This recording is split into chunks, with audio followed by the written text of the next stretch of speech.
Bonjour à tous. Lorsqu'on pénètre dans des grottes ornées comme celle de Lascaux, on ne peut être évidemment que frappé par la beauté, la force de ces dessins préhistoriques, ici datant de peut-être 18 000 ans. Et on est attiré tout de suite évidemment par les figurations des animaux, par exemple ici ce grand cerf dans le diverticule axial, et on oublie parfois de regarder d'autres formes qui sont peut-être plus simples, moins attrayantes, mais pourtant peut-être encore plus significatives des caractéristiques de l'esprit humain, des hommes qui ont créé ces dessins. Vous avez ici un rectangle, tout simple, mais il n'y a aucun doute que l'intention c'était de tracer un rectangle, en tout cas c'est comme ça que nous l'interprétons. Il y a une ligne de 11 points, et puis encore 2.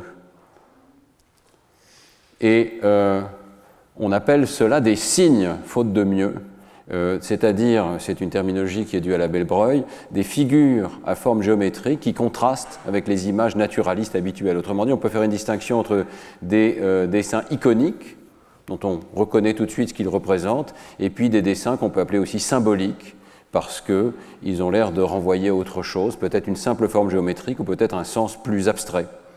Il faut reconnaître que même les formes des animaux sont parfois très abstraites en réalité. Par exemple, ici, le grand cerf, si vous le regardez de près, il n'est pas réaliste. Ce n'est pas possible de trouver un angle de la tête tel que les bois ici soient représentés de cette manière-là. Vous voyez que tous les différentes arborescences de ces bois ici sont représentés vus de profil. Donc il y a clairement eu déjà une forme de symbolisation ou d'abstraction. Mais cette forme de symbolisation ou d'abstraction est encore plus nette, évidemment, dans la forme du rectangle ici. Alors c'est ça qui va nous intéresser dans le cours de cette année, c'est l'origine de cette capacité humaine tout à fait spectaculaire pour les formes géométriques, d'essayer de la comprendre au niveau psychologique, au niveau cérébral, avec tous les outils des sciences cognitives. Il y a une propension humaine universelle à créer des formes géométriques, des motifs, des diagrammes, parfois, lorsqu'il s'agit de culture contemporaine ou récente, on peut comprendre de quoi il s'agit. Par exemple, ici, ce carré parcouru de lignes parallèles dans différentes orientations est en fait une carte de navigation qui sert aux habitants des îles Marshall à s'y retrouver dans un espace qui est quand même très vaste en se servant de la direction des vagues, du reflet des vagues sur les îles, etc. Donc dans une certaine mesure, on comprend ce qui est dessiné ici. Et on peut parler d'un diagramme, c'est-à-dire d'une figure qui est faite de lignes, de formes, et qui sert de plan, d'esquisse, de contour, ou d'une représentation graphique des relations entre plusieurs variables. Alors, on peut dire que cette capacité humaine, même si elle est très sous-étudiée en psychologie, est vraiment une chose qui a changé le monde. Certainement, elle a sauvé la vie de certains habitants des îles Marshall, qui ont pu naviguer grâce à cette carte. Mais elle a aussi changé notre vision du monde. Et ce qui va nous intéresser, c'est qu'on a l'impression que l'espèce humaine utilise un petit nombre de formes géométriques, qu'on appelle parfois platoniques, mais je crois que le terme n'est pas bon, parce qu'elles viennent de notre cerveau, mais qui servent de modèles mentaux du monde. Vous voyez ici plusieurs usages, non plus du carré maintenant, quoique la carte elle-même est inscrite dans un carré ici, mais du cercle, comme une forme géométrique fondamentale qu'on applique à toutes sortes de domaines. Ici, le disque de Nebra, où on reconnaît peut-être le soleil, la lune, les étoiles, mais aussi le calendrier aztèque, une carte de l'époque babylonienne et le modèle de Ptolémée de l'organisation de l'univers, avec la Terre qui est au centre. Alors, ce qui est intéressant dans ces diagrammes, c'est d'une part qu'ils réutilisent toujours les mêmes figures géométriques. Il y a un petit ensemble, il y a l'impression qu'on a un petit jeu de primitives qui sont recombinées, comme ici des cercles concentriques. Et puis, ce qui est particulièrement intéressant, c'est qu'on continue de le faire même lorsque ces modèles sont faux, voire complètement faux. Le modèle ptolémaïque est faux. Le calendrier n'est pas circulaire, enfin c'est quelque chose qu'on impose au monde extérieur, l'idée d'une circularité du temps. Babylone n'est pas organisée sous forme de cercle concentrique. Donc ces modèles sont faux, ce qui veut dire qu'ils ne viennent pas directement du monde extérieur. On ne peut pas avoir une position empiriste ici. C'est forcément l'esprit humain qui projette sur ces différents domaines des formes. et des formes qui sont plus ou moins toujours les mêmes, des carrés, des angles droits, des parallèles, des cercles, etc. Donc c'est ça qui va nous intéresser. On peut parler d'une sorte d'idéalisation par un modèle géométrique, et les objets géométriques nous servent à projeter des pensées, à créer des modèles du monde extérieur. Bien entendu, ça va servir aux mathématiques. C'est le début des mathématiques, en tout cas c'est ce que je prétendrai, je supposerai. La forme du carré nous incite à réfléchir à ses côtés, à ses propriétés en fait, et à sa diagonale. Et vous savez que l'observation de la diagonale du carré a joué un rôle absolument fondamental en mathématiques, puisqu'elle a conduit à comprendre qu'il y a des nombres irrationnels, qui ne sont pas des fractions. La diagonale du carré ne peut pas être exprimée comme une fraction des côtés, hein. Et ça conduit donc à la notion de nombre réel, la racine de 2, etc. Le théorème de Pythagore, qui est déjà ici, semble-t-il, en partie au moins connu à l'époque babylonienne, et bien entendu aux éléments d'Euclide, etc. Donc le début des mathématiques peut-être déjà dans des formes qui sont en fait déjà présentes sur les grottes ornées. On peut parler de façon plus générale et contemporaine d'une compétence particulière de l'espèce humaine pour ce qu'on pourrait appeler la graphicacy. Comme il y a la literacy, la numeracy, il y a la graphicacy, le talent graphique. Voyez. Nous sommes lettrés parce que nous avons appris des lettres ou des symboles qui permettent de représenter le langage. Nous avons également appris à devenir, alors on n'a pas vraiment de bon terme en français, mais enfin compétents dans le domaine des nombres. On a la numeracy.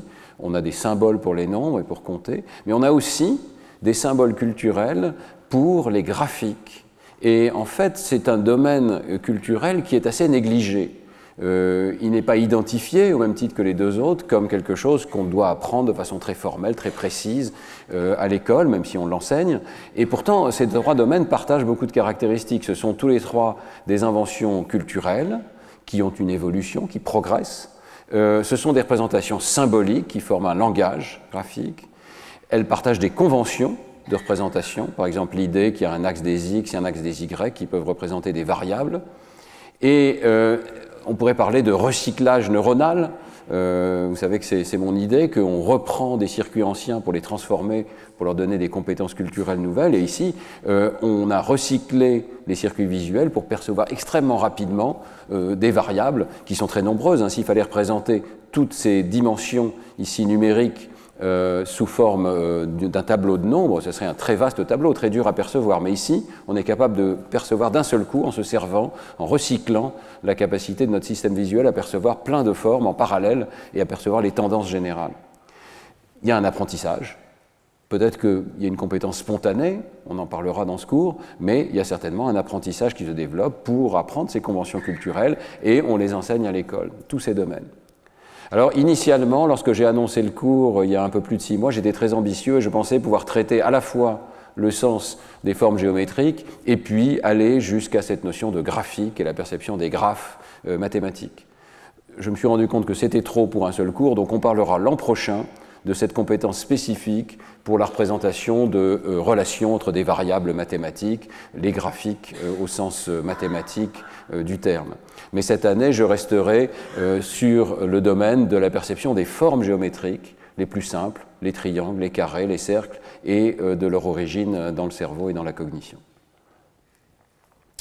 Alors aujourd'hui, on va parler spécifiquement donc de la préhistoire, de ce qu'on peut tirer de la préhistoire, modestement, parce que ce n'est pas évidemment ma spécialité, mais de ce qu'on peut tirer donc de ces données fragmentaires de la préhistoire sur la compétence humaine pour les formes géométriques, pour les signes géométriques. Donc, quelques exemples, aux côtés de dessins assez réalistes des animaux qu'on peut reconnaître encore aujourd'hui, ou parfois au-dessus, vous allez trouver toutes sortes de signes géométriques. Parfois, la forme est assez claire, parfois elle est un peu plus inhabituelle, comme ici, ce signe en épi, parfois c'est une main. Parfois, vous avez ici des signes qu'on appelle claviformes, parce qu'ils sont en forme de massue. Alors, on a un vocabulaire qui vaut ce qu'il vaut, qui est vraiment très imparfait pour décrire ces formes. Ici, c'est intéressant de voir que la plupart sont tournés vers la droite, comme notre lettre P. C'est une barre avec un demi-cercle, mais vous voyez qu'il y en a un qui est en miroir. Peut-être que déjà à l'époque, évidemment, on a le même cerveau et on reconnaît les images en miroir, comme j'en ai parlé dans les cours précédents. On a l'impression de voir ici la même erreur que peut faire un enfant qui fait la lettre P à l'envers ou la lettre E ou le chiffre 3 à l'envers, comme vous savez que ça survient de façon spontanée chez tous les enfants. Alors, est-ce qu'on peut comprendre à la fois l'ancienneté de ces signes préhistoriques et puis le langage qu'il y a derrière? Je voudrais d'abord attirer votre attention sur le fait que ça n'est pas juste des signes sur des grottes ornées, ça n'est pas juste des gravures ou des dessins. C'est aussi, on retrouve ce sens géométrique dans l'architecture qui apparaît lorsqu'on voit les premières villes. Ici, j'emprunte ces images à un texte de Jean Guilaine, ici au Collège de France. Vous voyez qu'on va retrouver dans les premières architectures les mêmes formes, rectangulaires avec des angles droits ou carrés, et puis également circulaires pour cet espace commun ici. Et lorsqu'on regarde simplement les trous des poteaux des constructions préhistoriques, néolithiques, on va retrouver des formes rectangulaires avec des angles droits et des espacements réguliers, un petit peu comme peuvent être les points parfois ou les rectangles sur les grottes ornées. La spirale est aussi quelque chose d'extrêmement fréquent et qu'on peut retrouver ici, et le cercle, bien entendu, dans des figures comme les cromlechs, par exemple, les pierres levées. Et ce qui est intéressant dans ces cas d'architecture, c'est que c'est seulement aujourd'hui, avec un drone, qu'on peut se placer au-dessus et voir que ça fait un cercle. Les hommes de l'époque n'ont jamais vu le cercle, mais ils ont pensé au cercle au moment de construire cette architecture. Donc là encore, on peut penser qu'il y a une prédominance, si vous voulez, top-down, comme on dit en anglais, de projection, de pensée géométrique sur le monde extérieur. Parfois, ces formes sont composées. Ici, vous voyez une gravure très vaste sur une grande roche, que vous pouvez aller voir à Val Camonica, dans le nord de l'Italie. Je suis allé, donc j'ai fait plusieurs photos, et vous voyez que c'est une très très vaste composition de formes géométriques qu'on interprète comme une carte, mais ce n'est jamais qu'une interprétation. Vous voyez qu'il y a toutes sortes de formes intéressantes. Ici, il y a ce qu'on appelle la rose de Val Camonica, faute de mieux. C'est une composition en fait de 9 points, on en voit très bien 5 ici, un central et puis 4 périphériques, mais il y en a en fait 4 autres qui sont un peu plus resserrés parfois, comme ici, et un espèce de chemin semi-circulaire qui parcourt ici les points. Une forme qu'on ne sait pas vraiment interpréter, mais qui se retrouve plusieurs fois dans cette culture du néolithique du nord de l'Italie. Parfois, vous avez des matrices de points, donc ici on a un carré, et à l'intérieur, il y a ce qu'on appelle aussi un carré en arithmétique, c'est-à-dire 5 x 5. 5 x 5 plus 2. Il est ici, sur la carte, où est-ce que c'est? Voilà, il est ici. C'est une photo de ce coin-là. Vous voyez qu'il y a 5 x 5, et puis il y a aussi 2 points au-dessus. Voilà. Donc il y a une organisation qui est à la fois géométrique et arithmétique. La géométrie et l'arithmétique sont très fortement intriquées, et j'argumenterai sur la base de données de sciences cognitives qu'en fait, derrière la géométrie, il y a aussi un sens de l'arithmétique. Un carré, c'est une sorte de programme mental qui nous dit il y a 4 côtés égaux et on peut les parcourir en faisant des angles droits, en faisant 4 angles droits. Qu'est-ce qu'on voit encore sur cette carte? Ici, en bas, il y a des formes que nous ne pouvons guère interpréter autrement que comme des maisons, des greniers, voyez, avec un toit. C'est tentant de les interpréter comme ça. Est-ce que c'est vraiment comme ça qu'il faut les interpréter?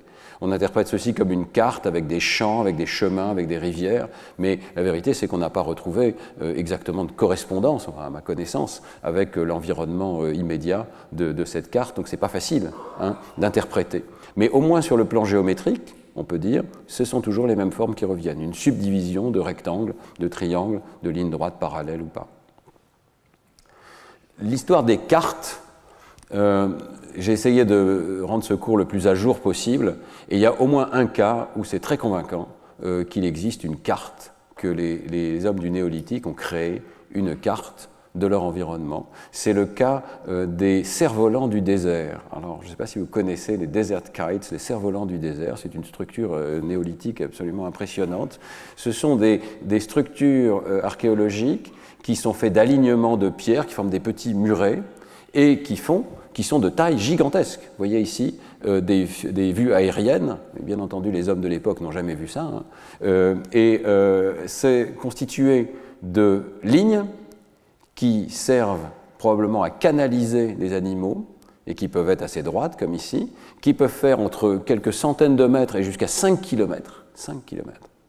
Et puis ensuite, on arrive à un enclos, à nouveau, fait de petits murets, et cet enclos peut faire de l'ordre d'1 hectare, en la médiane, et qui est entouré de fosses de l'ordre de 4 mètres de profondeur, et qu'on appelle donc des pièges à fosses, parce qu'on pense que ça servait à piéger les animaux. Donc peut-être on chassait les animaux et on les faisait tomber dans ces fosses ici. Donc déjà la structure elle-même est absolument impressionnante, hein. On trouve ces structures en Jordanie, en Arabie Saoudite, et elles auraient jusqu'à 9000 ans d'ancienneté. Donc capacité remarquable de construire de telles structures. Mais encore plus étonnant, récemment, dans cette publication de 2023, on décrit une stèle, un monolithe, une roche, vous voyez, de l'ordre de 80 cm de haut, hein, de forme à peu près rectangulaire, et sur laquelle est gravée la forme d'un cerf-volant du désert, avec évidemment une échelle beaucoup plus petite, donc c'est une carte à une échelle beaucoup plus petite. Vous voyez ici le déroulé de cette gravure, et on reconnaît très très bien, puisqu'on en connaît quand même beaucoup, hein, de kites, de cerfs-volants du désert, on reconnaît très très bien la forme caractéristique d'un de ces enclos, avec les fosses sur les côtés, et puis l'arrivée ici. Et il y a aussi, et c'est intéressant, je reparlerai plus tard des zigzags, il y a aussi des formes géométriques sur cette gravure. Ici, par exemple, il y a un zigzag à l'entrée, qui peut être interprété comme un ruisseau, ou un ruisseau à sec, ou quelque chose comme ça. C'est dur d'interpréter, hein, une fois de plus, ces dessins, mais on ne peut pas douter qu'il y a ici un mélange de cartes et de représentations géométriques. Et encore plus extraordinaire, d'abord on en trouve un deuxième, donc il y a une deuxième pierre qui est ici piquetée et sur laquelle on trouve une gravure également représentant un cerf-volant du désert, tout ça dans la même région, hein. Mais encore plus, c'est un peu plus spéculatif dans ce papier de PLOS ONE, les chercheurs essayent de mettre en correspondance les stèles qu'ils ont trouvées avec les cerfs-volants du désert réels dont ils ont fait l'archéologie, et ils prétendent trouver un alignement. Donc ici vous voyez la gravure sur la pierre, et puis vous avez la tentative d'alignement avec des structures authentiques qui ont été observées par photographie aérienne, par exploration locale, et ils disent on arrive à trouver des alignements avec des structures qui sont à quelques kilomètres de distance de l'endroit où on a trouvé la stèle. Donc ça veut dire qu'à l'époque, peut-être il y a 9000 ans, les humains étaient tout à fait capables de concevoir la correspondance entre une carte et puis l'environnement géographique. Peut-être pas tellement étonnant, parce que ce sont des hommes modernes comme nous, ce sont des homo sapiens, mais enfin l'idée d'arriver à faire une carte, la conception, donc l'abstraction qui permet de dire je vais faire sur un plan, ou même sur la surface, le déroulé d'une stèle, une image à toute petite dimension d'un objet géométrique de très grande dimension, de l'ordre du kilomètre dans mon environnement, et je vais le faire en vue de haut, donc une vue abstraite, une vue que je n'ai jamais vue. L'idée est déjà là, à cette époque. Ça veut dire que la conception géométrique, la projection géométrique, ce sont des idées tout à fait naturelles qui peuvent venir à des cultures qui n'ont pas, évidemment, notre système scolaire et nos idées géométriques ou mathématiques. Voilà, donc on connaît en fait pas mal de représentations de ces cerfs-volants du désert, et vous en voyez ici plusieurs, les deux que je viens de décrire, mais aussi dans l'article il présente ces représentations antérieures dans d'autres sites, toujours plus ou moins dans la même région, hein, et ça veut dire que les humains sont capables d'avoir une vue de haut, une image mentale abstraite de quelque chose qu'ils n'ont jamais vu. En réalité, pour créer ces cerfs-volants du désert, il faut bien qu'ils aient une telle image mentale, hein.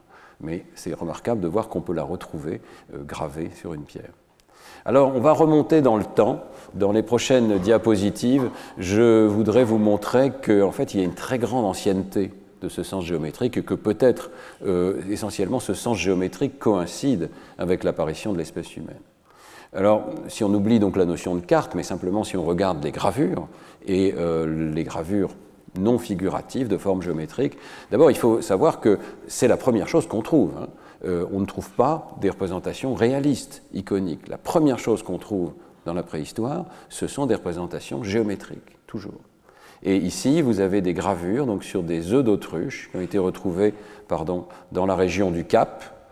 Eh bien, vous voyez ici qu'il y a déjà des idées géométriques qui apparaissent, l'idée de lignes parallèles, l'idée de deux réseaux de lignes parallèles qui se coupent à angle droit, qu'on retrouve sur beaucoup de fragments de ces œufs ici. Donc il y a une sorte de culture de la décoration de ces œufs par des formes géométriques.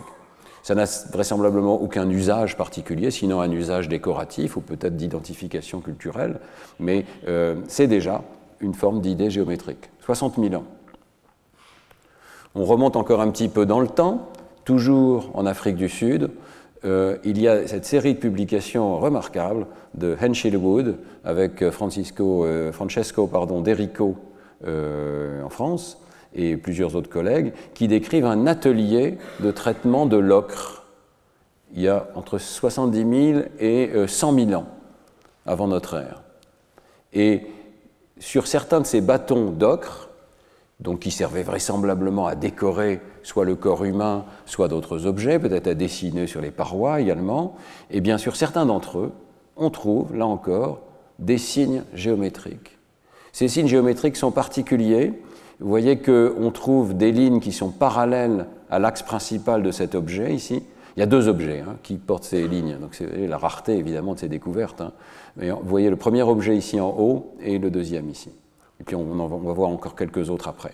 Mais sur ces deux objets qui sont des bâtons d'ocre, vous voyez des lignes qui sont parallèles entre elles, écuis espacés, parallèles à l'axe de l'objet. Donc la notion de parallélisme est indispensable pour expliquer l'organisation de ces objets. Et puis vous avez deux autres réseaux de lignes parallèles, obliques, à peu près avec un angle de 60 degrés, et qui se coupent pour former des intersections qui ne sont donc pas arbitraires, parce que si vous avez trois lignes, il n'y a pas de raison qu'elles se coupent au même endroit, donc ça c'est volontaire, et qui forment des triangles équilatéraux. Donc la géométrie de cet objet est quand même très sophistiquée. Alors est-ce que c'est le triangle équilatéral, ou bien est-ce que c'est le losange qui en résulte, ou bien est-ce que c'est l'hexagone qui en résulte, qui intéressait ces humains? Est-ce que c'est l'ambiguïté de ces figures qui sont superposées? Est-ce que c'est juste les réseaux de lignes parallèles? Parce que vous voyez que sur cet objet, c'est quand même un peu plus simple. Il y a effectivement toujours ces trois orientations de lignes, mais il n'y a qu'une seule longitudinale et les autres obliques ici.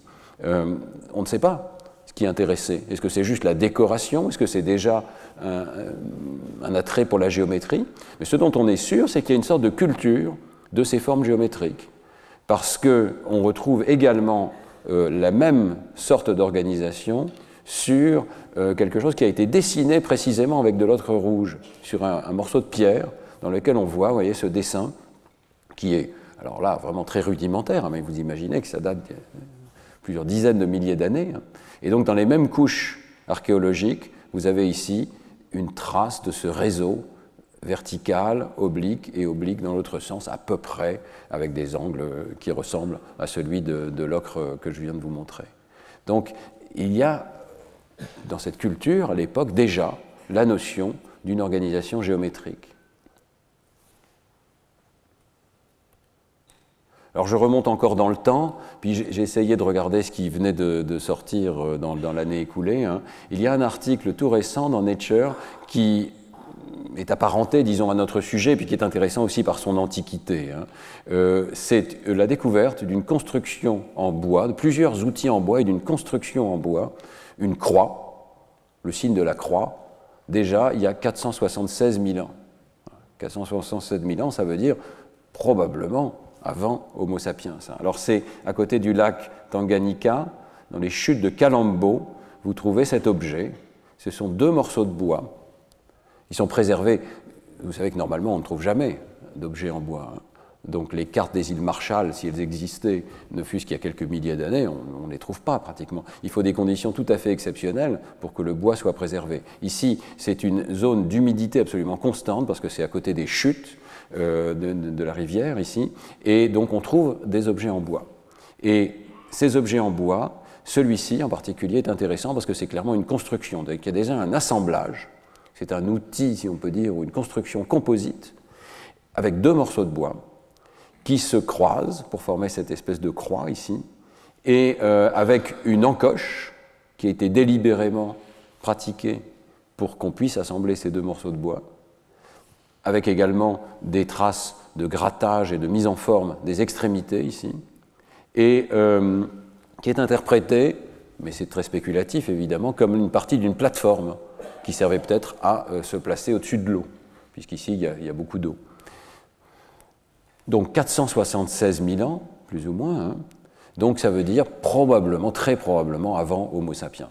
Puisque les plus anciens Homo sapiens, vous connaissez les découvertes de notre collègue Jean-Jacques Hublin, hein, ce serait de l'ordre de 300 000 ans en Afrique du Nord. Donc une très très grande ancienneté d'une construction. Alors du point de vue géométrique, elle est intéressante, même si elle est rudimentaire. Hein. D'abord, l'encoche est à peu près au milieu de cette ligne droite. Donc on a des segments de droite avec la notion de division en deux, de milieu, et puis probablement les deux étaient perpendiculaires l'un à l'autre. Donc toujours cette notion de droite, de perpendicularité, de division, etc. Toujours ce petit vocabulaire hein, de forme. 470 000 ans.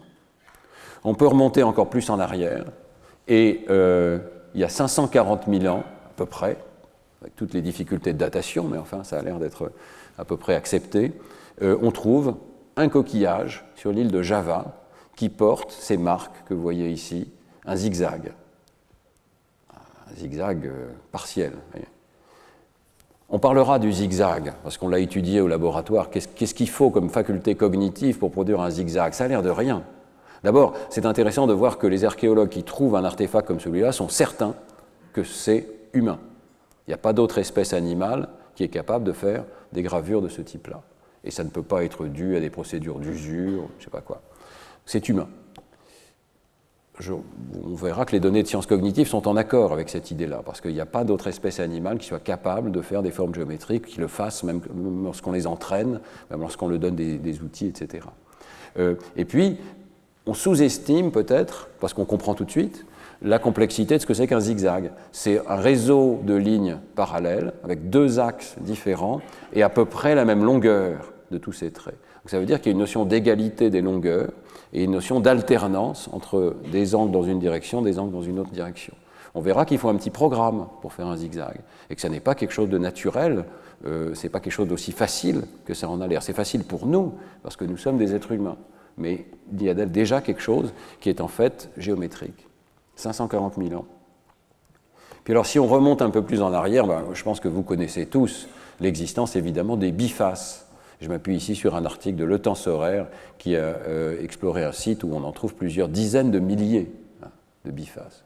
Il y a une industrie, on parle d'industrie lithique pour cette période où les humains produisent des bifaces. Alors qu'est-ce que c'est que ces bifaces? Ce sont des pierres taillées qui sont appelées bifaces parce qu'elles ont deux axes de symétrie. Vous voyez qu'ici on peut tracer un axe de symétrie autour de la verticale, ici de ce dessin, mais aussi dans le plan, il y a un plan de symétrie et les deux faces sont à peu près symétriques ici. Et puis ça va bien au-delà, il y a des caractéristiques géométriques tout à fait particulières, ils n'ont pas tout à fait tous les mêmes formes d'ailleurs, hein. Et je ne sais pas si ces formes sont bien décrites sur le plan mathématique. Vous voyez qu'ici par exemple il y a vraiment des lignes droites et puis une partie circulaire. Et puis il y a des exemples où on est tout à fait clair qu'il y a une intention de créer quelque chose de beau et de géométrique. Par exemple, cet exemple magnifique ici où il y a un fossile de coquillage qui a été intentionnellement placé au centre de l'objet, une espèce de centre géométrique. Et donc on a taillé autour pour que l'objet final préserve ce fossile et qu'il soit bien au milieu. Donc on a l'impression que quel que soit l'usage de ces objets, eh bien, il y a aussi un sens de la géométrie et peut-être un sens de la beauté géométrique qui est déjà présent. Et ces objets, on les trouve jusqu'à 1,8 million d'années. Très, très anciens. Ça veut dire que Homo ergaster, erectus, avait déjà une certaine compétence géométrique qu'on ne trouve pas chez d'autres espèces animales. Les questions de l'utilité est évidemment discutée. Est-ce que c'est utile d'avoir un objet aussi géométrique? Peut-être c'est plus facile à tenir dans la main, quelque chose comme ça. Bon, apparemment, non. Apparemment, on pourrait faire aussi bien sur le plan de l'utilité directe de ces outils de pierre. En tout cas, c'est très discuté, je crois, par les archéologues, mais il semblerait que la géométrie va au-delà de ce dont on aurait besoin pour faire un bon outil. Voilà. Par ailleurs, énormément de ces objets n'ont jamais été utilisés. Leur tranchant est tel qu'on pense qu'ils n'ont jamais été utilisés pour tailler ou pour découper des carcasses, etc. Peut-être sans doute certains étaient utilisés, mais pour utiliser de façon, je dirais, utilitaire, un caillou beaucoup plus simple suffit, taillé certes, mais beaucoup plus simple. Ici, il y a une sorte de sens de la perfection qui suggère qu'il y a un idéal géométrique qui cherche à être atteint. Et d'ailleurs, parfois on trouve des objets d'une taille telle, 30 cm, 40 cm, qu'on ne voit pas très bien quelle pourrait être leur utilité. C'est plutôt des sculptures et peut-être des symboles. Et puis, alors je ne sais pas si vous savez, mais il existe aussi des polyèdres, des sphéroïdes, qu'on appelle aussi parfois des bolas, qui sont encore d'une autre nature, mais plus ou moins de la même époque, c'est-à-dire des pierres qu'on a taillées pour atteindre une forme sphérique. Dans certaines cultures, ça peut être très parfait. Vous pouvez en voir un à l'entrée du musée du Quai Branly, mais qui est relativement récent, mais qui est une espèce de sphère de pierre énorme et très parfaite. Donc, dans ce cas-là, ce sont des centaines d'heures de travail pour arriver à faire une sphère. Bon. Il pèse parfois beaucoup plus d'1 kilo. Celui du Quai Branly, je ne sais pas, fait peut-être 50 cm, 60 cm de diamètre. Hein. Donc, on peut utiliser le terme bolas, si on veut, c'est-à-dire, vous savez, ces pierres qu'on utilise pour lancer, pour capturer un animal en ligotant ses pattes, mais on ne peut pas les lancer quand ça fait 1 kilo. Donc l'utilité n'est pas évidente du tout. Hein. Donc, toujours pareil, on peut discuter de l'usage ou du sens de ces objets, on n'en sait rien, mais par contre, la géométrie, il n'y a aucun doute. Ce sont des tentatives de faire des sphères. Et ces objets remontent jusqu'à il y a 2 millions d'années. 2 millions d'années. Donc ça veut dire que depuis très longtemps, l'espèce humaine a en tête des idées géométriques. Et peut-être, avant l'apparition du langage, là encore, on n'en sait rien, mais enfin, l'antiquité de ces objets est quand même tout à fait remarquable. Est-ce qu'il y avait déjà à l'époque un langage pour communiquer, ou bien est-ce que ces données ne sont pas de l'évidence qu'il y a déjà un langage de la géométrie, avant peut-être d'avoir un langage pour communiquer? Tout ceci, évidemment, très spéculatif. Alors, il vient de paraître, il y a quelques mois, un nouvel article sur ces sphéroïdes qui développe assez bien l'idée que c'est intentionnel et que les personnes qui sculptaient ces pierres avaient une idée en tête, qui était vraiment de faire une sphère. Voilà. D'abord, on en trouve 150 dans un site au nord d'Israël. 150. Oui, c'est quand même une culture de la sphère. Peut-être comme nous, on met des croix dans nos églises, là, ils mettaient des sphères. Bon. Deuxièmement, donc c'est Homo erectus, 1,4 million d'années. Et est-ce qu'on peut analyser la taille de ces pierres pour mieux comprendre quelle était l'intention? Eh bien, c'est ce qu'ils font ici. Ils arrivent à faire une sorte de réduction de la séquence qui a conduit à créer ces sphéroïdes, en montrant que c'est une stratégie préméditée pour essayer d'atteindre une sphère. Donc, la plupart des côtés de ces objets ont d'abord une surface primaire et ensuite des surfaces secondaires, voire tertiaires, qui sont taillées progressivement de taille de plus en plus petite. Le résultat final n'est pas une surface lisse, parce que là, il pourrait y avoir une ambiguïté, c'est peut-être un galet qui aurait été roulé dans une rivière. Non, là, c'est clairement des facettes qui ont été taillées progressivement, et il y a une organisation de ces facettes qui peut être analysée sur le plan géométrique, qui fait que plus la surface est petite, et les surfaces petites sont faites en dernier, plus l'angle avec les surfaces précédentes approche 180 degrés. Voyez. Ce qui est nécessaire pour arriver à faire une sphère. Il faut que progressivement, on taille des facettes de plus en plus petites et de plus en plus proches dans leur organisation de la facette précédente. Donc, cette analyse, qui est un petit peu complexe dans cet article, suggère qu'il y avait vraiment une intention d'essayer d'arriver à une sphère, que ce n'est certainement pas des objets naturels, ce sont des objets culturels faits par des humains, et que non seulement on a besoin donc d'un talent remarquable de tailleur de pierre, parce qu'il faut arriver à cette précision de la taille, mais il faut avoir l'idée en tête, il faut avoir le but préconçu, il y a 1,4 million d'années, de faire une sphère. Alors on ne sait pas, évidemment, je répète, quelle était l'intention. Est-ce que l'intention était de faire un objet le plus symétrique possible, parce que la sphère a tous les axes de symétrie? Est-ce qu'il y a déjà un sens de la beauté de la géométrie? On ne le sait pas, mais ce qu'on peut affirmer, c'est que le sens de la géométrie est déjà en train de naître à ce moment-là. Alors ce sera donc l'hypothèse de ce cours. Pour résumer très rapidement ce qu'on va faire dans ce cours, je vais essayer de vous montrer quelques données, beaucoup issues de mon laboratoire récemment, dans les dernières années, qui essayent de caractériser les représentations mentales dont on a besoin pour percevoir et aussi pour produire des formes géométriques. Et de cette manière, essayer d'explorer la singularité de l'espèce humaine. Il il y a quelque chose là de tout à fait particulier à l'espèce humaine. Alors vous savez que c'est un grand thème des sciences cognitives. Qu'est-ce que notre espèce a de particulier? Est-ce que c'est le langage? Est-ce que c'est la capacité de faire société? Est-ce que c'est la capacité de penser l'esprit des autres, la théorie de l'esprit? Ici, il y a peut-être une autre piste, qui est un langage, certes, mais un langage tout à fait particulier, qui est le langage de la géométrie. Et j'essaierai d'argumenter qu'en fait, il y a plusieurs langages du cerveau. C'était le thème des cours d'il y a quelques années, les langages du cerveau. Il y a des langages pour la communication, il y a des langages musicaux, il y a sans doute un langage des mathématiques et un langage de la géométrie, et peut-être celui-ci est au tout départ très précoce.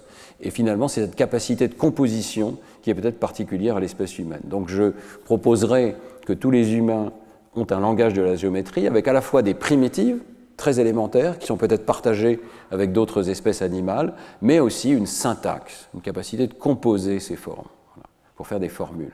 Et donc, par exemple, l'être humain qui a créé ce biface magnifique avait peut-être une sorte de formule en tête. Je vais faire un objet avec 2 lignes de longueur égale qui touche un cercle. Peut-être qu'il n'était pas capable de le dire, mais il était capable de le penser. C'est ça la thèse du cours de cette année. Et il y a une notion supplémentaire qu'on développera dans les cours suivants, mais qui est que les formes géométriques qui sont attestées dans toutes les cultures, et depuis très longtemps, correspondent à des descriptions minimales dans ce langage. Il y a une notion de minimalisme. C'est l'idée que si vous avez un langage, vous avez une expressivité gigantesque. Vous pouvez créer toute une arborescence de concepts, de formules mentales. Eh bien, celles qui vont être attestées d'un point de vue cross-culturel, les plus simples, sont celles qui ont des formules les plus courtes. Voilà. Cette notion de longueur de description minimale, minimal description length en anglais, est un paramètre tout à fait crucial qui est, le même postulat est fait dans des domaines très différents des sciences cognitives. On serait attiré par des objets mentaux qui ont des formules compactes. Le cerveau comprime l'information et essaye de trouver les formules les plus compactes. Donc lorsque vous regardez cet objet, si vous le percevez comme régulier, c'est parce que quelque part, de façon en partie non consciente, vous avez comprimé ses propriétés, vous avez compris qu'il y a une symétrie, il y a un cercle, ce sont des objets simples qui ont des formules compactes pour vous. Plus la formule est compacte, plus l'objet est facile à retenir, plus l'objet est facile à produire, plus il est naturel quelque part pour le cerveau humain. Voilà, donc je développerai ces thèmes dans les cours suivants, progressivement. Aujourd'hui, on va voir ce qu'on peut dire sur ce langage de la géométrie d'un point de vue de la préhistoire. Et évidemment, lorsqu'on parle de la préhistoire des signes géométriques, et notamment en France, mais en fait, autant que possible, dans les grottes également en Espagne et ailleurs, on ne peut pas ne pas évoquer la figure d'André Leroi-Gourhan, professeur au Collège de France, qui était le premier à proposer une analyse méthodique de l'art préhistorique, et qui est vraiment un géant de ce domaine, puisqu'il essayait vraiment de rassembler l'ensemble des découvertes de son temps, qu'il s'agisse des peintures préhistoriques, des gravures, de la sculpture, et dans toutes leurs dimensions, archéologiques, stylistiques, géographiques, symboliques. Alors, il y a une richesse très grande des travaux de Leroi-Gourhan, et je ne peux pas rendre justice ici, et puis ce n'est pas mon objet, on va se concentrer quand même sur la psychologie, mais plusieurs observations quand même très intéressantes. D'abord, il observe que les signes ne se retrouvent pas seulement sur les parois des grottes ornées, mais également sur les objets, qui a donc, comme on le disait, sans doute une culture de certains signes qui sont utilisés dans différents contextes. Et puis, il fait une observation qui est intéressante sur le plan psychologique, c'est que souvent, on trouve des signes composites, mais on trouve aussi des versions partielles des mêmes signes. Donc, c'est ce qu'il appelle la disjonction. On peut trouver des signes qui sont formés d'éléments disjoints, et certains des signes reprennent seulement certains de ces éléments. Par exemple, ici, vous avez ce signe, alors pas très bien comment on l'appelle, mais dans la terminologie des sauvés, ce serait un signe quadrangulaire avec des excroissances. Il y a une excroissance carrée ici, puis il y a des petites excroissances sur les côtés, pour essayer de rester le plus neutre possible. Mais vous voyez que Leroi-Gourhan montre que parfois dans la même grotte, ou juste à côté, on va trouver un signe partiel. Par exemple, ici, il manque la ligne du bas. Ici, il manque la ligne du haut. Vous voyez qu'à chaque fois, on a des sortes de représentations partielles. Alors, est-ce qu'il s'agissait de repentir? On essaye de dessiner un signe, puis on arrête. Ou bien est-ce qu'il s'agit de production volontaire, partielle du même signe? qui est plutôt l'hypothèse évoquée par le roi Gourand. Peu importe, mais ça veut dire qu'il y a une compositionnalité. Ici, vous voyez la même chose ici pour ce signe qu'on peut dire en barbelé ou en épi. Et vous voyez que peut-être ça c'est le signe complet, mais parfois il manque le trait du haut, parfois on n'en voit que 4, etc. On n'est pas sûr, hein, évidemment, que ces signes sont tous reliés entre eux, mais c'est quand même frappant de voir qu'il manque parfois certains éléments, et ça veut dire qu'il y a eu vraiment une composition et que l'esprit qu'il dessine est peut-être capable d'omettre certains éléments, en tout cas de les voir comme une composition. Alors le roi Gourand essaye de faire une classification de tous ces signes, c'est un grand sujet de la préhistoire, et de les interpréter. Et il propose toutes sortes de systèmes de classification. Alors c'est magnifique, hein. On voit des planches comme celle-ci. Celle-ci, en fait, je la tire d'un article de Georges Sauvé, je vais parler des travaux des époux Sauvé dans un instant, mais c'est une des plus récentes, de 72, dans lequel vous voyez ces assemblages de signes. Bon. Le problème, c'est que ce sont des interprétations éminemment subjectives. Il n'y a pas de description objective. Enfin, il y a un mélange d'objectif et de subjectif ici. Alors, qu'est-ce qu'on voit? On voit d'abord que le roi Gourand finit par proposer des signes qu'il appelle du groupe S1, et puis S2 et S3 ici. Alors, S3, c'est un groupe complémentaire, mais S1 et S2, le roi Gourand applique aux signes qu'il observe une dichotomie qui lui paraît fondamentale, qu'il impose à tout. C'est la dichotomie entre le féminin et le masculin. Donc le S1, ce serait le féminin, et le S2, ce serait tous les signes masculins. Et il faut que ça rentre. Voilà. Alors c'est un peu étrange parfois. Bon, je ne sais pas si vous êtes d'accord, il y a guère de doute que certains de ces symboles ici, là-haut, sont des signes féminins. Mais le triangle, est-ce que c'est forcément un signe féminin? Bon. Ici, vous avez... Je suis désolé, mais il semble bien que ce soit un signe féminin, avec un postérieur particulièrement proéminent. D'accord. Mais ensuite, est-ce qu'on a vraiment raison de mettre dans la même ligne, ici, dans la même catégorie H, tous ces signes féminins? Est-ce que ça, c'est la même chose? Parce qu'il y a une excroissance, là. Là, on retrouve les signes claviformes. Ah oui, alors j'ai oublié de dire que claviforme, ça veut dire en forme de massue, clava. C'est pas clavis, c'est pas en forme de clé. On a guère de doute que les humains de cette époque n'avaient pas de trousseau de clés. Donc voilà. Donc c'est plutôt peut-être des massues. Mais on n'en sait rien. Et là, le roi Gourand met ces signes à côté des signes féminins, comme si c'était le corps avec les fesses, disons. Voilà. Bon, c'est très très subjectif. C'est très très subjectif. Et même chose ici pour l'organe masculin. Bon, là, je crois qu'il y a guère de doute. Mais par la suite, est-ce qu'une croix, c'est encore la même chose que ce phallus? Bon, pas très clair. Hein. Donc là, il me semble qu'on dépasse la description géométrique et qu'on va vers des interprétations éminemment subjectives et qui ne sont pas très raisonnables, disons. Je vous donne un autre exemple. En fait, ce qu'il faut discuter, c'est la distinction entre sémantique et syntaxe. La syntaxe, on peut l'observer. La sémantique, personne ne sait. Ici, vous avez les signes de Bernifal et puis de Font-de-Gaume, qui n'est pas loin. Et vous avez ce qu'on appelle des signes tectiformes. On les appelle tectiformes parce que ça veut dire qu'ils sont en forme de toit. Alors, avec cette notion de X-forme, tectiforme, claviforme, les préhistoriens essayent de rester neutres. C'est en forme de, en forme de. Mais évidemment, ce n'est pas neutre. Ça nous induit à une interprétation qui est ici, que c'est un toit. Voyez. Alors, qu'est-ce que c'est? Je vous laisse générer votre propre interprétation, mais c'est vrai qu'il y a une barre verticale, une barre horizontale, et puis des signes obliques, symétriques, qui ressemblent à un toit. Et souvent, ils sont tracés plusieurs fois en parallèle, comme on le voit très bien ici. Et puis parfois, ils sont au-dessus d'un animal ou à côté d'un animal, et donc il est tentant de les interpréter aussi comme des pièges. Et ça a été une des interprétations possibles. Toutes ces interprétations, c'est vraiment, je dirais, laisser complètement au libre arbitre, à la subjectivité du chercheur, parce qu'on n'a pas retrouvé de piège de cette époque. Voilà. Mon argument, ce serait de dire qu'il faut regarder surtout la structure, et que là, au niveau de la structure, il n'y a pas de doute. Il y a des lignes, il y a du parallélisme, il y a des lignes parallèles les unes aux autres. Ces lignes sont à distance égale, il y a des notions d'égalité des longueurs, toutes ces lignes sont de même longueur ici. Il y a de la symétrie. Il y a de la répétition, on a besoin des nombres, 2, 3 ou 4, parce que ces nombres reviennent régulièrement. Ici, par exemple, toutes les lignes du haut viennent par 3 sur cette gravure.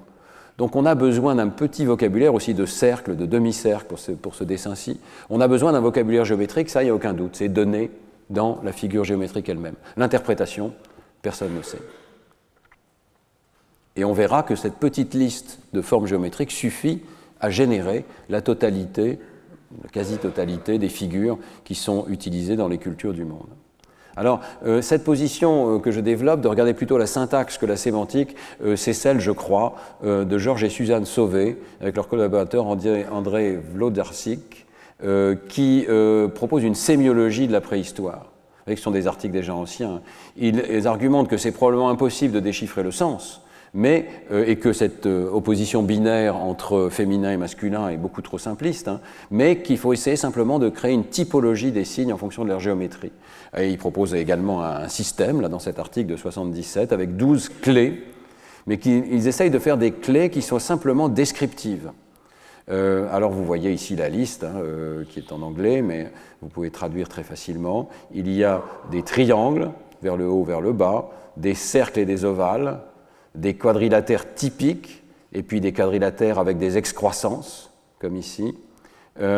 Vous avez des pentagones, les claviformes sont ici. Donc les claviformes, c'est en forme de massue, parce qu'il y a une droite, et puis il y a une ligne, et puis il y a une excroissance. Et puis vous avez les pentagones, c'est un peu bizarre, les tectiformes deviennent des pentagones ici. Je veux bien que ceci soit un pentagone, mais ça n'est pas un pentagone, quand même. C'est un peu compliqué comme terminologie, là. Et puis, on ne peut pas s'empêcher de voir des flèches ici. Alors, le plus simple, c'est de les appeler des flèches, etc., etc. Des lignes de points.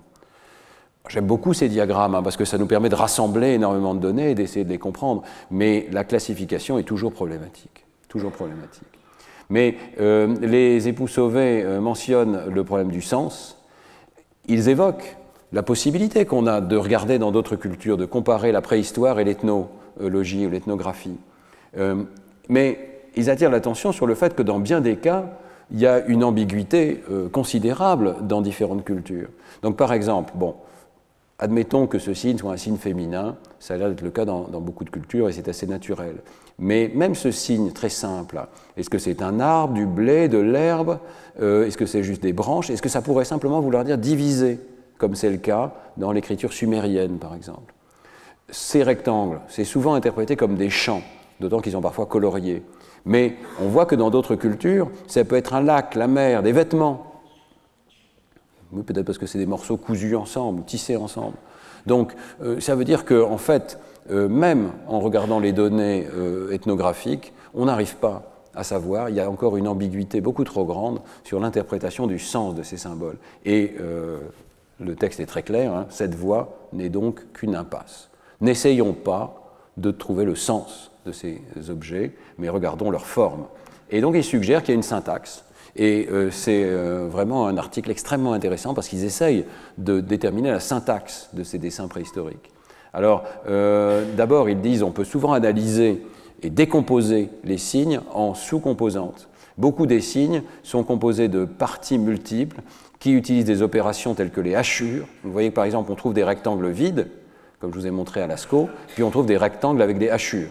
Donc, il y a la notion de compléter une forme par une autre. Des hachures. Une bande, ils appellent ça une bande scaliforme, ça veut dire en forme d'échelle, essentiellement, une sorte d'échelle qui est rajoutée ici.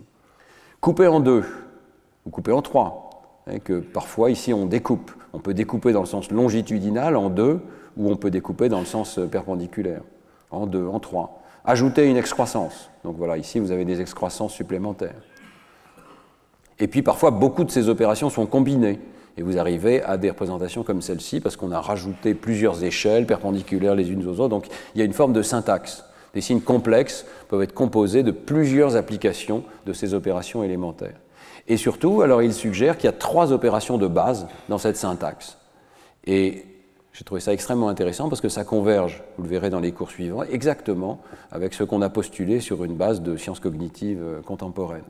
D'abord, il y a la notion d'intégration. Ce qu'ils appellent l'intégration, nous l'appelons nous enchâssement ou composition récursive. C'est par exemple la capacité de faire un cercle avec des points. Donc c'est plus vraiment un cercle, c'est un cercle composé de points. Ça veut dire qu'il faut appeler le programme pour dessiner un point plusieurs fois tout en traçant un cercle. Donc sur le plan d'une sorte de programme de la pensée, ça serait un sous-programme. Voilà. Il faut appeler un sous-programme pour tracer une ligne plusieurs fois alors qu'on est en train de tracer un ovale ici. ou tracer plusieurs lignes de points. Donc c'est des compositions récursives. Et puis, il y a la notion de superposition ou de juxtaposition. Par exemple, ici, vous avez un signe composite qui a été fait d'un claviforme et puis un signe, une droite parallèle ici, un segment de droite parallèle, etc., etc.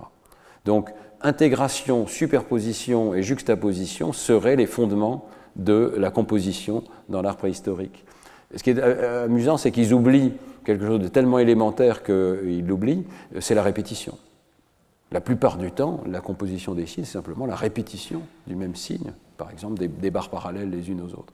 Et alors, vous verrez, dans un cours suivant, répétition, concaténation et enchâssement sont les trois opérations syntaxiques dont nous avons besoin pour rendre compte des capacités compositionnelles de l'espèce humaine. C'est tout, il n'y a rien de besoin de plus. Voilà.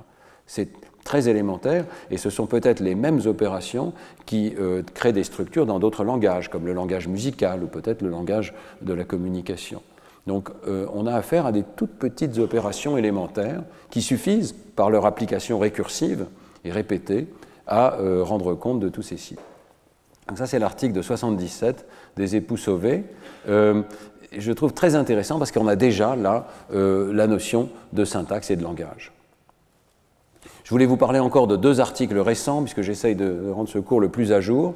Et évidemment, un article tout récent, 2023, qui vient de paraître, d'un Cambridge Archaeological Journal, qui n'est pas un journal mauvais du tout, hein, a attiré mon attention, d'autant qu'il y a Robert Kentridge qui a fait des articles sur la cognition numérique. Et là, c'est vraiment l'extrême opposé de la modestie attentive du travail des Sauvé. Ce sont des chercheurs qui disent « nous avons déchiffré ». Nous avons compris. Alors ça, évidemment, ça m'a excité. Hein. Nous avons compris au moins une partie de ce qui est dessiné sur les grottes ornées, c'est les séquences de points. Vous voyez que souvent, il y a un animal, et puis juste à côté, ou à l'intérieur de l'animal, il y a des séquences de points. Ici, il y en a 4, 3. Nous avons compris, disent les chercheurs. Nous démontrons que lorsqu'ils sont trouvés en association avec des images d'animaux, la ligne, le segment de droite et le point sont des nombres. Bon, ça, c'est peut-être pas une idée très nouvelle. On a souvent eu l'idée que ça représentait une sorte de série de marques qui représentent un comptage, hein, mais ce sont des nombres qui représentent les mois et qui sont des constituants d'un calendrier qui commence au printemps, c'est très précis, hein, et qui enregistre le temps en mois lunaires depuis le printemps. Alors leur idée, c'est que le printemps, c'est quelque chose de très particulier, évidemment, c'est vrai. Enfin, il commence à faire chaud, le soleil revient, les animaux, les feuilles apparaissent. Donc peut-être que c'est un point particulier pour les humains, c'est probable. Voilà. Et nous démontrons que le signe en Y, l'un des signes les plus fréquents du paléolithique, signifie donner naissance. Waouh, on a compris. Alors, malheureusement, ah oui, et la position du Y dans la séquence dénote le mois de la parturition, le mois où les animaux mettent bas. C'est une représentation ordinale du nombre de mois qui se sont écoulés depuis le début du printemps. Si c'était vrai, ce serait magnifique, évidemment, hein, une interprétation. Alors, il s'appuie, donc quelle est la méthode? On va regarder un tout petit peu en détail, puis ce sera le dernier point de ce cours. Hein. Quelle est la méthode? D'abord, il s'appuie sur une tabulation qui leur est personnelle, de tout ce qu'ils ont pu trouver comme signe, enchaînement de points dans l'art préhistorique, et la mise en liaison avec les animaux qui sont à côté ou dessus. Donc vous voyez ici la table, ils ont tabulé, et c'est vrai qu'assez fréquemment il y a ce signe en Y. Le problème évidemment avec cette méthode, c'est qu'ils mettent ensemble des choses extrêmement disparates, issues de bouquins, de sites internet, d'époques extrêmement différentes, parfois pas connues. Voilà, donc c'est un peu difficile de croire qu'il y a un phénomène culturel qui durerait sur des dizaines de milliers d'années, puisque c'est le cas de ce qu'ils assemblent ici. Ils le discutent d'ailleurs très honnêtement, hein. Bon, ils essayent. Alors deuxièmement, ils font des statistiques ici sur cette base de données. Et donc ce que vous voyez ici, c'est pour chaque espèce animale, j'espère que c'est à peu près lisible, il y a les aurochs, bisons, poissons, chevaux, capridés, cervidés, mammouths. Il y a la distribution du nombre de marques qu'ils ont observées. Donc vous avez observé 9 fois la marque, enfin 3 marques, je ne sais pas combien de fois, 15 fois ici, 4 marques de suite, sur des aurochs, voilà, sur un total de 30 marques. Et alors, l'axe des X, qu'est-ce que c'est? C'est le nombre de mois écoulés depuis pardon, c'est le nombre d'abord de marques, hein, mais ils le mettent en relation ici avec ces marques grisées, avec le nombre de mois écoulés avant l'accouplement de l'espèce animale correspondante ou la naissance des petits de l'espèce correspondante. Donc, c'est 2 mois après le début du printemps, de lunaison plutôt, mais c'est presque la même chose que des mois, hein, de lunaison après le début du printemps que les petits aurochs naissent, apprend-on dans cet article. Alors, qu'est-ce qu'on voit? Bon, on voit qu'il y a une distribution qui est souvent de l'ordre de 3 ou 4 marques ici, je ne sais pas si vous trouvez qu'il y a une correspondance forte entre les marques grisées ici, qui sont les moments donc, de parturition, et puis la distribution de ces marques. Il y a des fois où ça ne marche pas du tout. Là, par exemple, pour les capridés, c'est frappant de voir qu'il y a un nombre essentiellement arbitraire de marques. Il n'y a pas du tout de pic dans cette distribution. Parfois, il y a un pic, mais c'est aux alentours de 2 ou 3, quelle que soit l'espèce. Ici, ils mettent les poissons.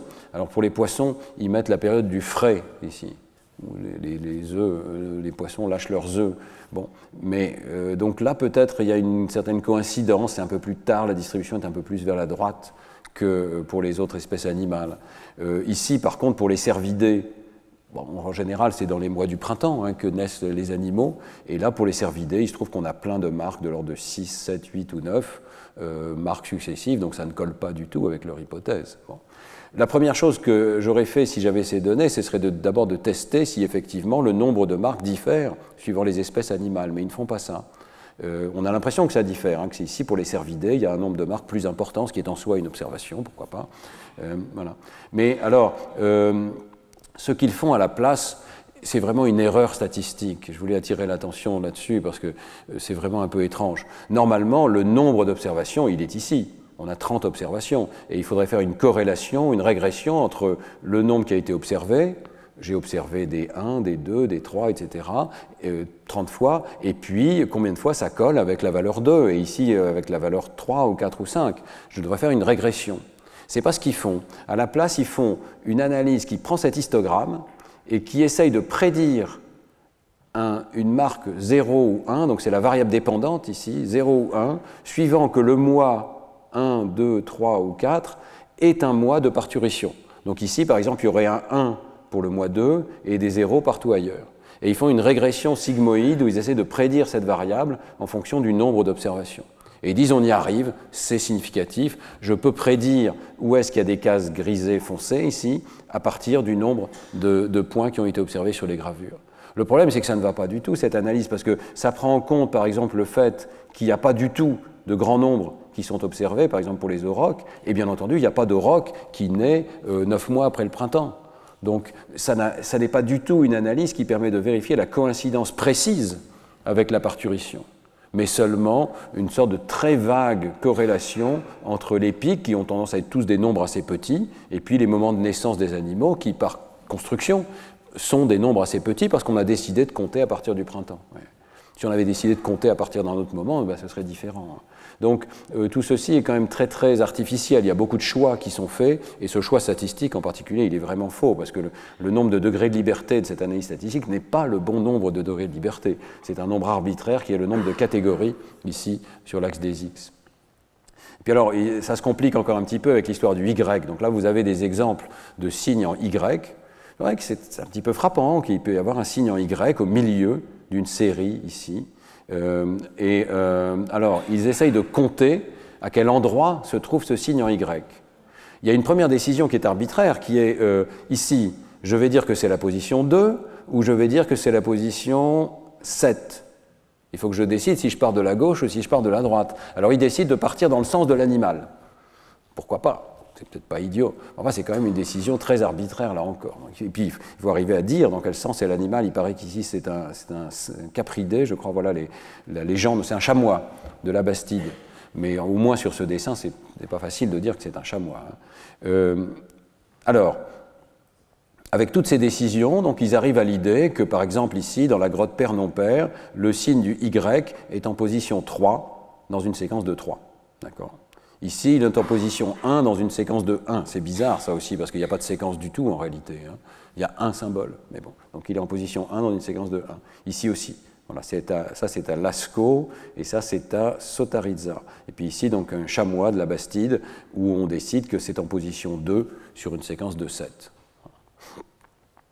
Tout ceci, ce n'est pas inintéressant, hein, c'est une tentative d'essayer de déchiffrer. Mais alors, on arrive donc à le même genre de distribution qu'auparavant. Donc cette fois-ci, c'est la distribution de la position du signe Y dans cet article. Vous voyez qu'il y a beaucoup moins d'observations et que, essentiellement, c'est presque toujours en position 2 dans cette distribution. Alors, on peut dire que ça valide l'hypothèse, parce que les animaux naissent presque toujours au début du printemps, c'est souvent le 2e mois pour les aurochs, les bisons, etc. Pourquoi pas, hein. Mais enfin, il n'y a pas assez de variation pour le dire. Il faudrait qu'il y ait une variation, et que par exemple les poissons, il y a une distribution très différente. Mais vous voyez qu'ici les poissons, eux aussi, c'est toujours en position 2. D'accord ? Donc, il me semble personnellement que l'hypothèse n'est pas validée par ces données. Il y a d'autres problèmes avec ces données qui sont très curieux, je ne comprends pas bien ce qui s'est passé. Vous avez vu que tout à l'heure, dans la figure précédente, il y avait au moins 2 exemples de chevaux où le Y est en position 1. Mais ici, on regarde la distribution des chevaux et il y a 0 mesure en position 1. Donc ça ne colle pas, ce n'est pas le bon histogramme, il y a quelque chose qui ne va pas. Je m'excuse d'attirer l'attention sur des problèmes comme ça, mais je pense qu'il est important qu'on lise les articles à fond. Hein. Et vous voyez, ici, ça ne va pas du tout. Il est censé avoir 104 observations, ce n'est pas la bonne distribution, il n'y a pas 104 observations. Ou alors ils ont enlevé arbitrairement les données en position 1. Donc on ne comprend pas très bien ce qui a été fait avec ces données ici. Il est censé avoir 21 observations, mais le total ne fait pas du tout 21. Peut-être que c'est ici qu'il y a 104 observations. Alors, est-ce qu'on a mélangé les histogrammes d'une espèce et d'une autre? Est-ce qu'il y a eu une erreur d'impression? Je ne sais pas ce qui s'est passé, mais vraiment, l'analyse ne colle pas quand on regarde dans le détail ici. Et puis, même quand on néglige cette question, le fait que les naissances soient presque toujours en position 2, enfin, pardon, excusez-moi, que le Y soit presque toujours en position 2, alors que la seule variation, c'est pour les chevaux, mais précisément, ce n'est pas le cas que les petits chevaux naissent, les petits poulains naissent plus tard que les autres, tout ceci semble plutôt invalider leur hypothèse. Donc, ma conclusion personnelle, c'est que c'est très intéressant d'essayer de comprendre qu'est-ce qui a été compté, c'est très intéressant de regarder ces marques, et d'abord de les regarder d'un point de vue arithmétique et géométrique. Il y a effectivement des nombres, c'est plutôt des petits nombres. Moi, je préférerais avoir simplement la distribution de ces nombres, essayer de comprendre si c'est toujours les petits nombres qui sont les plus fréquents, puis les grands qui sont moins fréquents, etc. Quelle est la syntaxe, voilà. Mais par contre, la sémantique, très honnêtement, je trouve ça très non convaincant. Je ne pense pas que ces chercheurs aient compris le sens de ces symboles. Mais ça reste ouvert, et il n'y a aucun doute que c'est intéressant d'essayer de comprendre. Mais là, même si ça donne une impression forte de statistiques, d'analyse de distribution, etc., à la fin, quand on regarde dans le détail, mais ça n'est pas très convaincant.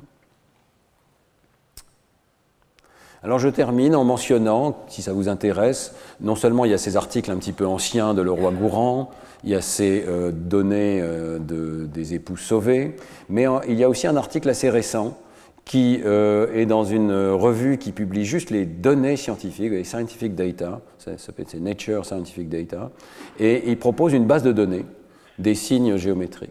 Donc ça peut être intéressant d'aller regarder. C'est un article de 2020, et c'est une base de données des signes géométriques, non pas sur les grottes ornées, mais sur les objets mobiliers. Et ils ont collecté des signes sur pas moins de 500 objets de divers sites, pas seulement en Europe, mais aussi en Afrique, en Asie, au Proche-Orient. Ils essayent de les classifier, alors, toujours ce problème de classification, hein. Donc c'est une base de données, il faut arriver à mettre des étiquettes sur ces objets, et vous voyez qu'ils arrivent à 28 catégories. Là encore, c'est très très subjectif, hein. Donc vous avez des lignes parallèles, des lignes obliques, des lignes concentriques, des lignes en pointillés, des lignes radiales. Comme c'est des objets, on peut parler de lignes qui font la circonférence de l'objet. Voilà, ça peut être en spirale aussi. Des encoches obliques, des encoches radiales, parce qu'elles ne font pas tout le tour de l'objet, je pense. Qu'est-ce qu'il y a? Des points, ils appellent ça des points. Ce sont des séries de points, en fait. des cupules, des croix, des losanges, hashtag, c'est un drôle de terminologie, n'est-ce pas? Un signe assuré, une grille, des zigzags, des rangées de zigzags, des carrés ou des rectangles, des macaronis, pourquoi pas, des signes en V, bon, des épingles vers la droite ou vers la gauche, plutôt que de dire des claviformes, pourquoi pas, des étoiles, des vulves, des pattes. Bon, il y a un mélange d'interprétation géométrique et d'interprétation subjective. Alors, cette base de données n'est pas inintéressante parce qu'elle permet, par exemple, aux chercheurs, ils l'ouvrent, mais ils font quelques analyses quand même, et ils disent, par exemple, qu'ils peuvent analyser la fréquence de ces signes, ce qui n'est pas inintéressant. Ça serait sans doute un début d'analyse. Vous savez qu'en cryptographie, la première chose qu'on fait quand on fait de la cryptographie, c'est de regarder la fréquence des différents symboles qui sont présents. Donc là, si on veut essayer de comprendre, peut-être qu'il faut regarder la fréquence. Alors on voit que les encoches, c'est 48% des objets, les lignes, 33%, les croix, 10%. Donc les croix sont quand même très fréquentes. Voilà. Bon. Mais ça reste très très superficiel. On peut aussi analyser la géographie de ces symboles. Mais là encore, donc vous avez ce système permet de générer automatiquement des petites cartes comme ça. C'est intéressant, sauf que vous voyez que la géographie est extrêmement dispersée et que c'est vraiment pas facile d'en déduire quoi que ce soit ici. Il manque les signes sur les grottes ornées. C'est quand même très très dommage parce qu'il y en a beaucoup. Ce serait très intéressant de les rapprocher les uns des autres. Les relations entre les signes sont manquantes. Ça, c'est particulièrement dommage. Donc, toute cette notion de syntaxe manque ici. Par exemple, au lieu de dire c'est un point, en fait, ce n'est pas un point, c'est une séquence de points. Il faut absolument faire la différence entre des séquences et regarder leur nombre, etc. Donc, il faut le coder dans la base de données. Et à mon sens, ce serait beaucoup plus intéressant de regarder simplement les propriétés géométriques. Par exemple, est-ce qu'il y a un alignement? Est-ce qu'il y a du parallélisme entre les lignes? Est-ce qu'il y a des notions de concentricité, ce qui est le cas ici, hein? Est-ce qu'il y a une courbure constante? Ou bien est-ce que c'est plutôt une spirale dont la courbure change? Est-ce qu'il y a des angles égaux, etc. Pour moi, c'est ça le lexique dont on a besoin pour décrire ces objets. Hein. Donc il faudrait peut-être recoder cette base de données suivant quelque chose qui serait plus proche de la psychologie de la représentation des formes. Alors, j'en viens à la conclusion de ce premier cours. Hein. Ma proposition, c'est donc de ne pas essayer de classifier ces signes géométriques. En fait, de ne pas les traiter comme des signes du tout, ce qui était le terme de l'abbé Breuil au départ. Hein. Le terme de signe, si on en revient à Saussure, suggère qu'il y a un signifiant et un signifié, et qu'on doit essayer à la fois de caractériser le signifiant et le signifié. Mais le signifié, on l'a vu dans beaucoup d'exemples ici, il nous échappe. On n'arrive pas, dans l'immense majorité des cas, à savoir quel était le signifié. Mais analysons le signifiant, analysons le signe lui-même, le symbole qui a été gravé. Analysons sa forme et essayons d'en déduire les facultés cognitives que ces formes impliquent. Essayons de caractériser leur langage géométrique, comment ces formes sont combinées entre elles, quelles sont les combinaisons qui reviennent le plus souvent, quelles sont les combinaisons les plus naturelles, quelle est la syntaxe, quelles sont les opérations de combinaison qui sont nécessaires. Et on le verra dans la suite de ce cours, utilisons les outils modernes des sciences cognitives, les temps de réaction, la mémoire, l'étude des régions cérébrales impliquées, de leur complexité, de leur degré d'activation, pour essayer d'étudier l'existence d'un tel langage chez les humains. Alors voilà donc le plan des prochains cours. Hein. J'ai réorganisé, donc ça n'est pas encore tout à fait sur le site web, je suis désolé, j'ai un petit peu changé d'avis en cours de route. Donc la semaine prochaine, on continuera d'explorer cette notion d'universaux géométriques, non seulement à travers les cultures.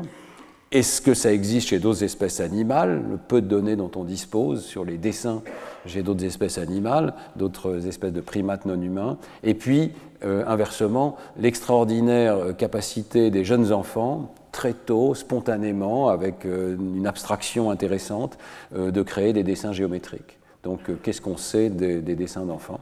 Et puis, je commencerai à vous proposer cette notion donc, de langage de la géométrie. Dans les cours suivants, je décrirai un petit peu les choses de façon chronologique telles qu'on les a analysées au laboratoire. Donc en fait, je traiterai en premier des motifs les plus élémentaires comme le zigzag, les motifs géométriques dans les séquences. Je ferai le rapprochement avec les séquences musicales et on verra que peut-être il y a un langage commun pour les motifs de séquences géométriques et pour les motifs de séquences musicales les plus élémentaires, et vous verrez qu'on a des données sur leur base cérébrale, à la fois avec l'IRM et avec la magnétoencéphalographie. Et puis dans les cours suivants, on parlera du travail sur les quadrilatères. On a fait un travail très intensif dans le cadre de la thèse de Mathias Sablé-Meyer sur la perception des quadrilatères, et on a découvert que même là, il y avait quelque chose de tout à fait particulier à l'espèce humaine. On parlera du rôle de l'éducation et de l'expérience visuelle, mais est-ce que c'est possible d'avoir une telle expérience géométrique sans avoir jamais vu chez les aveugles, ou sans éducation, en tout cas sans éducation spécifique aux mathématiques et à la géométrie, dans des cultures plus lointaines, comme en Amazonie par exemple. À quel point est-ce que cette notion d'un sens géométrique existe en l'absence d'expérience et d'éducation, et donc préexiste. Et puis dans le dernier cours, je parlerai des modèles que nous pouvons proposer pour ce sens de la géométrie, et à quel point est-ce que des modèles connexionnistes, ChatGPT, etc., les modèles de langage actuels, est-ce qu'ils sont suffisants pour rendre compte de ces données, ou bien est-ce qu'il faut postuler quelque chose de plus structuré, quelque chose de plus proche d'une syntaxe, d'un langage préexistant à l'expérience. Voilà, je vous remercie de votre attention. On a peut-être le temps pour des questions. Merci.